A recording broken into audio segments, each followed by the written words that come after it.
Hello everyone, my name is Motoi Tobita.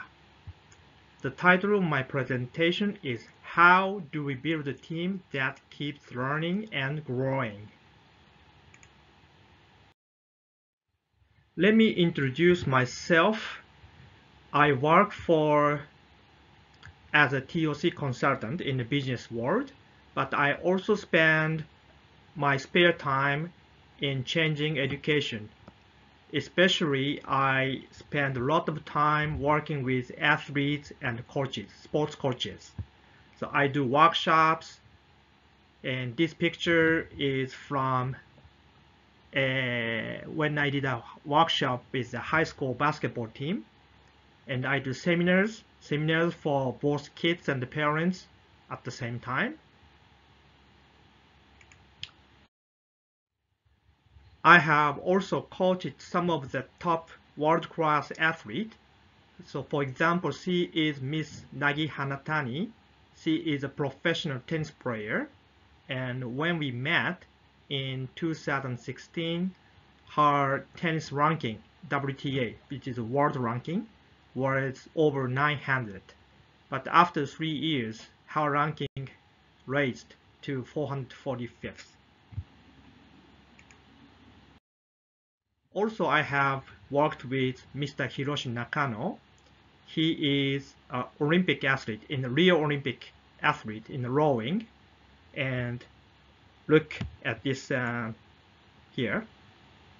So this is his practice boat, and he accepted to put the sticker on the TOC, Theory of Constraints. So I have helped him to solve his dilemma, also prepared better for the media appearance during the Olympic game.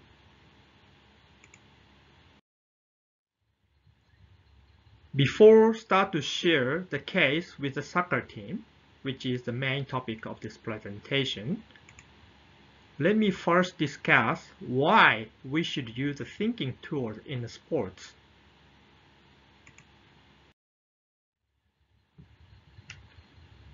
Looking back to when I was a child, I was told you should study hard in the school. But basically what that means is memorize information in the textbooks and how to solve problems. And basically go to the good high school, good university, and then you will be happy. So, things that sort. But listening to the opinions of many adults at the time, there were two groups of people. One group of people say the study at school will be useful, but others say it won't be useful. There is more important thing than the study. So let's summarize basically what they're claiming. It will be useful because wisdom of great men is often useful even today. Because having wide and deep knowledge enhances humanity.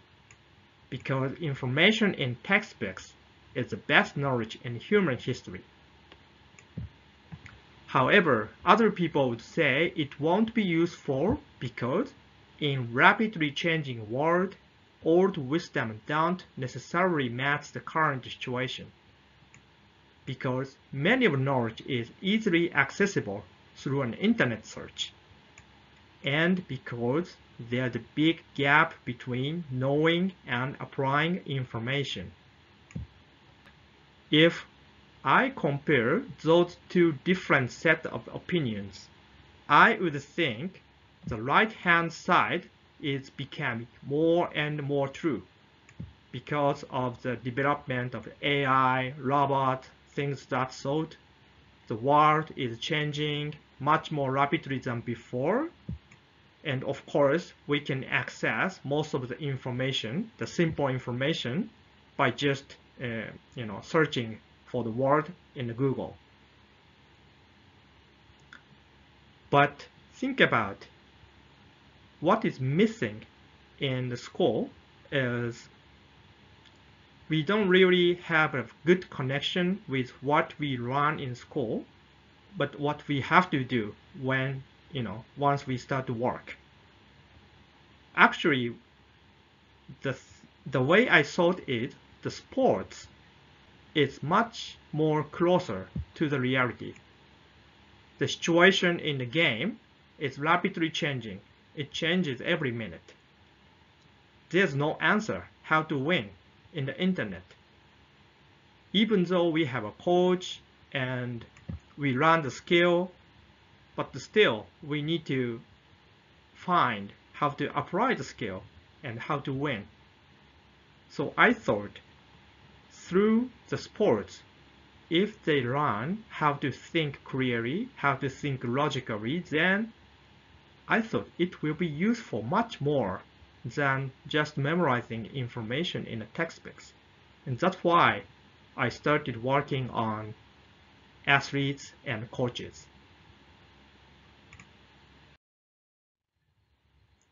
So here's a tip. I would recommend when we do sports, don't leave tiny uncomfortable feelings. What it does it mean? Let me explain here. So the case I will be sharing from here is a work with an elementary school soccer team.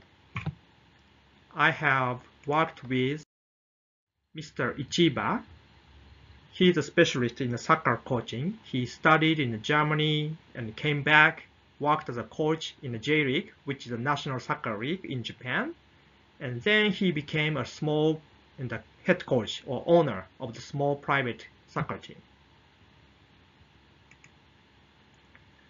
So right after he started his own team, his team was not strong enough. But because of this human connection, he did a practice match with the top team in the region. So let me call this top team Lion. So they did a practice match, soccer match, and actually the team lost by 10-0. So in a soccer game, you understand that how big the difference is. It's a big loss. And that's when we met together and I offered to help the team. So I visited the team, which was the mixture of 11 and 12 years old. And they really wanted to beat this Lion and they wanted to be the champion in the region. So we did ambitious target tree exercise together. So basically, their obstacles is they run too fast, they are too big, the shot is strong, we can't take a ball, and we can't win a goal. We had a lot of intermediate objectives, but the most important thing is we can make many goals. Okay, so I'm an expert in the TOC for education tools, but I'm not the expert in the soccer. So I asked him, okay, could you please, Mr. Ichiba, explain, based on these intermediate objectives, what your practice plan for today? And this is what he offered. Okay, so we draw 3 lines, we kick balls, and practice a shoot from the nearest line, right foot, left foot. From here, again, right foot, left foot. And from here, right foot, left foot. But when I asked, do you think this practice menu would satisfy or help to realize the intermediate objective of making many goals? Kids said, they were not really into it. This is what I meant by tiny, uncomfortable feeling. When it happens, the recommendation is to ask because. We need to verbalize this uncomfortable feeling. And actually, they could do very fast. One of the kids said, if there's no goalkeeper, then we aim for the center of the goal mass. but in the game, they're the goalkeeper and can't win a goal in this way. I asked again, okay, then how we should change the practice, the way we do the practice. Again, another kid raised a hand, and he said, okay, let's put the cone on the middle of the goal, like here, like it. And if ball touches one of the cones, then we don't count as a goal. In this way, the practice becomes their own practice, and they really enjoyed the practice. Here is the feedback right after this session from Mr. Ichiba. So let me read it. When we check whether this practice menu actually leads to achieving the intermediate objective, idea came out from the kids. As a result, the practice menu itself was owned by them, not something given by a coach. After the session, we went to the ground and did practice according to the menu. All of them really participated hard. As compared with regular day practices, their level of motivation and the level of the practice were much higher.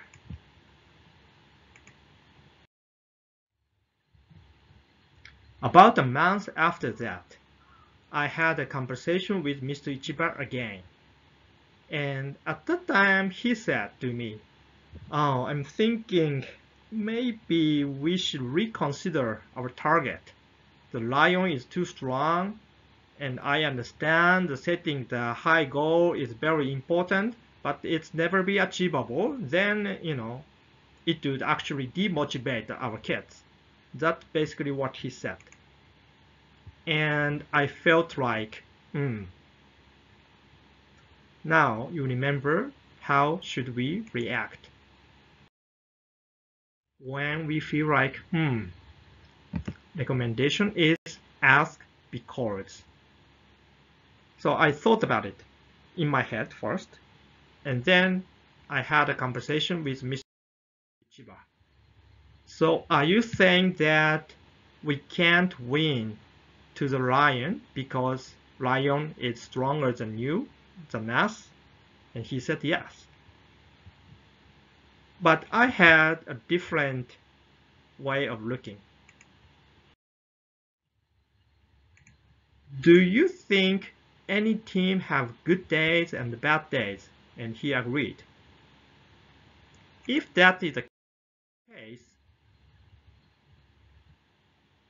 I would think it is important to keep our level of the team in high position, not in the bad days. But every day becomes a good day. We can enlarge the chance to win by our own efforts. We still can't say we can beat the lion all the time, but still, if lion also has the bad days, and if we have good days all the time, then we have much higher chance to win. He agreed on it. So we did a second workshop with those 11 and 12 years old kids. And my question was, what was the obstacle making good days all the time? What makes the bad days for you? And they basically said, use rough words, bad words, play became sloppy, blaming to each other, negative words, things that sort. For example, don't make mistake anymore, just do trap. This is all on you. Your mantra is better. Words like this. Once they start using those words, then some players get discouraged, the team gets depressed, and the player take everything negatively.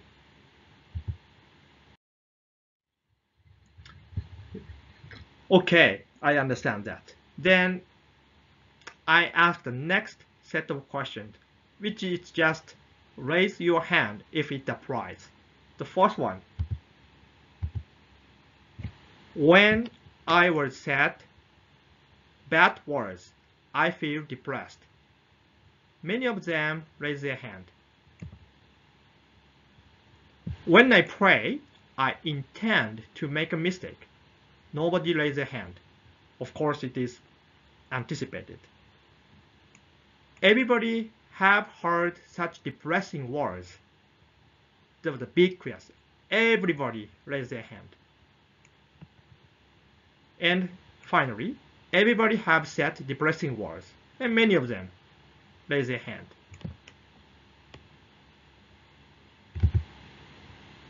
There is something uncomfortable with this answer. That is why everybody understands when people use bad words, they get depressed. But still, people using it. Why they cannot just stop using it? So I thought about because. Okay, because they must have a dilemma. So I used the crowd to clarify the dilemma. So let me ask you this. If you are in the situation, how do you say something to the teammate who made a critical mistake? So you got the final pass. It is easy. There's nobody. You just make a goal, but you missed it. Missed the shoot. Would you say, okay, you are okay. We are still in the middle of the game. There's more time. Let's focus on the future. Something like this.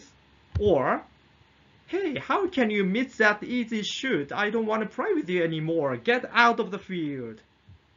What would you say? This is the two set of very different actions. So this is a crowd I made with the kids. So basically it says they want to keep winning the games. Actually in the region, in order to be the champion of the region, they have to keep winning for the 9 matches. So in order to keep winning games, mistakes of any team members are immediately fixed. That is the need. For that, they use strong words because they don't know the other way of fixing the teammate mistake. But at the same time, in order to keep winning games, it needs not to depress other team members. For that, we should not use strong words. So if we could solve this crowd, that means if we can satisfy this, mistakes of any team members are immediately fixed, and not to depress other team members, those are satisfied, then we can make one team. So this is a one team, power of one team crowd. One of the kids immediately had an idea of how to solve this crowd. He said, we should first say never mind, otherwise team get depressed and he get depressed. But just say never mind does not improve the play, does not fix the mistake. So we should give him an advice. That was his idea.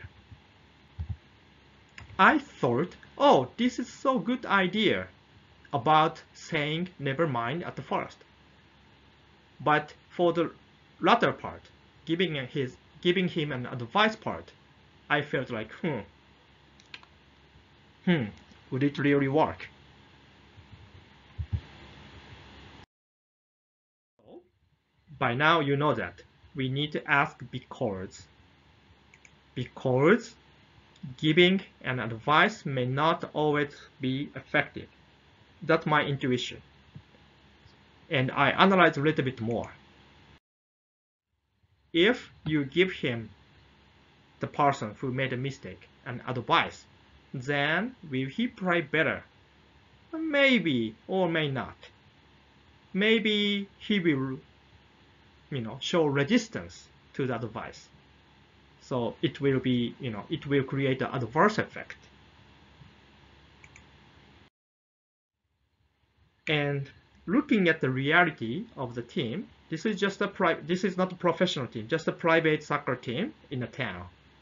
So we know that soccer is played by 11 people in a team, but 8 or 9 players are regular player, and there's only 1 or 2 very good players.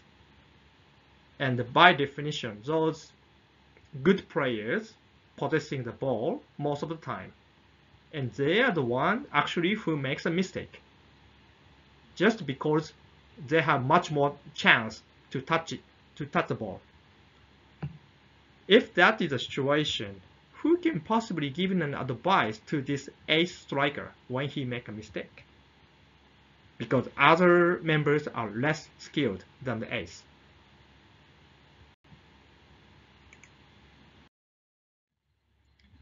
So we thought about it again and came up with the idea. Okay, we may not be able to give him an advice because he's a better player.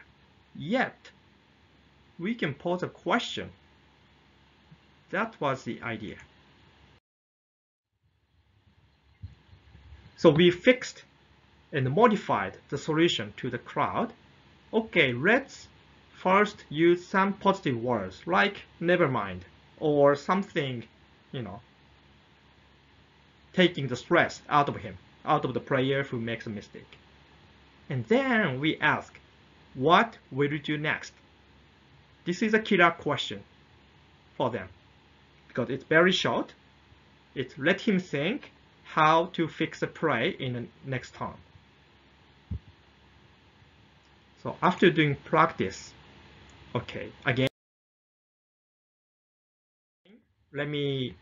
so those are the picture of the kids. They are raising a hand because they are, satisfied and they felt some value of this practice. And here's the feedback from the coach, Mr. Ichiba. When a player asks a question to another player, the another has to logically think and decide what to do next. The ability to think logically improves as we practice more and more. At the same time, there's no negative impacts on the team motivation because we thought deeply about what to ask. This is really a great process and encourage my kids to follow this process in every occasions.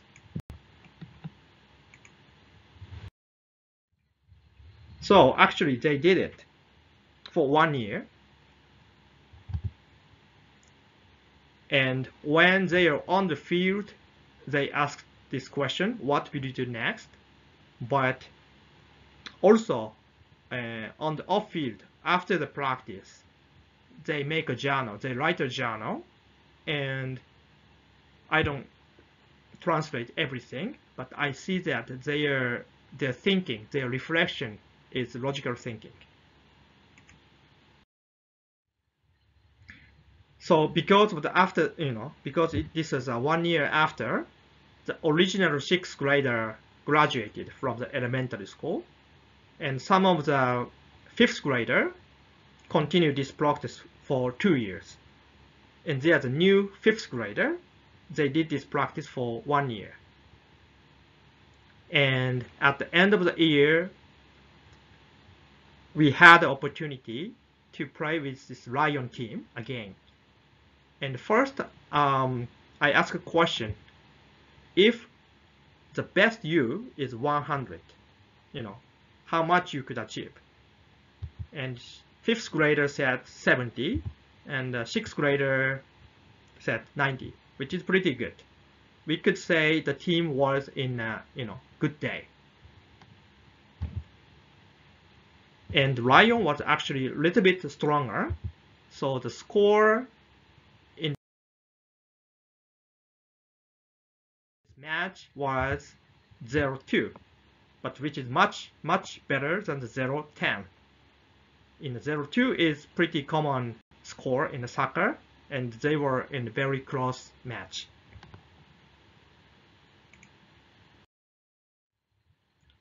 So here is our intermediate conclusion. when we feel like, let's not just leave it, but instead think because, then you will find hidden assumptions. If you break a wrong assumptions, then the team will keep running and growing. So let me deep a little bit more for the coaches on what kind of question I'm using, especially on off-court. There is more questions just rather than just using what will you do next. But before that, in order to this thinking process be effective, I ask the question to a lot of kids, athletes, parents, and coaches. The question is, what do you think is the most important element to keep winning and growing? And actually, I got so many different opinions. Let me share it. Teamwork, communication, overlooking, data utilization, positive thinking, great, good tension, focus, decisiveness, speed, motivation, courage, tough mental, strategy, quick response, relax, use your brain, perform to full potential, build on past failure, practice, correction ability, challenge spirit, continuation, resilience. Okay, there's so many of them, but what if we could achieve all at once? This is my intention, actually. So as an application of the branch, I have created experimental learning cycle using the cause and effect. The first question is, what happened? And we let the kids see the reality. For example, oh, I missed an easy ball, I missed a shoot, I could not score. The next question is, what do you want next? So I help the kids to set the goal by themselves. Okay, next time I want to make the goal, right? What's your plan? I would let them think of a specific action. Okay, this time I missed a shoot. What thing you need to change? What's your plan to make the goal in the next time? So you need to, change something, right? But many times this originally plan is not enough. So there's a fourth question. Would there be a pitfall? And let them think about to modify the plan. So logically, based on the reality, if we execute the modified plan, we should achieve the goal. But of course, we don't know. So let's do it and see what will come. So we do the experiment. And once we continue this process again and again, we learn continuously. So this is a cycle. And this is basically repeating the branch all the time. So we ask this 4 questions and do the experiment every point we do. For example, in a tennis, every point. In a soccer, one play until, the play stops. We can do the same cycle by one set or one period. In a soccer game, you can do during the halftime. After the match, you can do it. After one season, when new team member comes, we can do it. So this experimental running cycle can be used in a different time frame. The same question. Why this 4-question and experiment works? Because there are 2 reasons. One is cause and effect thinking enables athletes to run faster. And 2, simple questions cover all the major elements for winning and growing I have shared. How? Let me show you some of them. Remember, the first question was, what happened? This enhances the observation skills. So let me read it as a branch. When athletes verbalize the answer to the question, what happened? Then what happens would be athletes' verbal skills improve. Because so many times they just feel it and they fix the play. But in this process, we need to verbalize the answer. So verbal skill improves. As a result, athletes' communication skills improves. And as a result, there will be better relationship with the team members as well as with the coaches. So it helps. Just by asking this question, it helps communication and teamwork. And right here, what happens will be athletes get accustomed to observe while playing. Sometimes they observe about inner self, or sometimes they observe how opponents are doing. And then athletes' ability to collect the information improves. So basically, this question enhances the ability of overlooking. Then athletes are able to come up with a tactic based on the collected information. It will lead to higher chance to win. So when we say data utilization, we may think we need a big database, video data or something like this, but actually not. Just realizing the information and using the information will contribute to the data utilization. Here is the benefit of asking, what do you want next? I don't read all of them, but if you want to have this printed material, I would be happy to give it to you. But it will lead to positive thinking, grit, and good tension. Third question, what's your plan? By asking this question, athletes get focus, decisiveness, and speed. Fourth question. Let me explain a little bit deeper because this is my favorite question. Athletes get mentally prepared. This is a benefit because if athlete asks himself, in case of the sports, individual sports, or ask themselves in case of the team sports, if there would be a pitfall on the plan, what they find is, oh, the current plan is overly defensive and bearish. Or, in the other way, oh, the current plan is overly and desperately aggressive.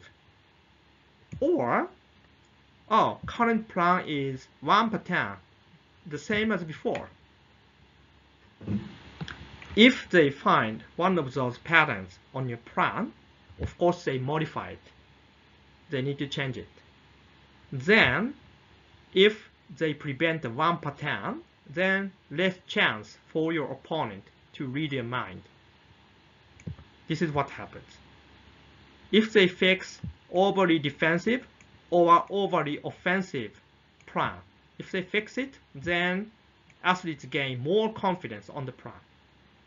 and self-destruction reduces, and mental balance kept in a healthy position. All of those will lead to improved performance, and they have more courage, they have more tough mental.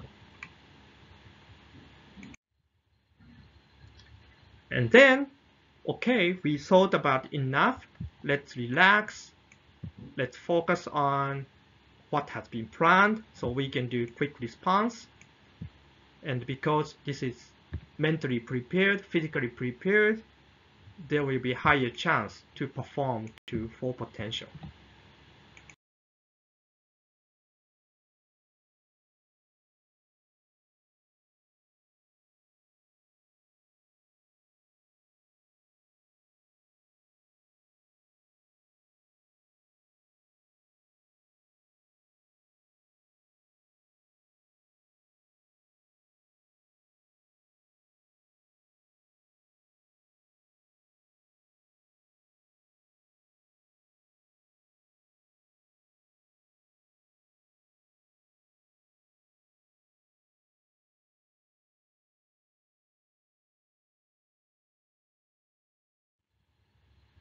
So basically, this process was published in one of the magazine for the sports coaches like this. So right here, basically the same branch was printed.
So this was a topic. How do we build a team that keeps learning and growing? I hope I have answered to this question enough.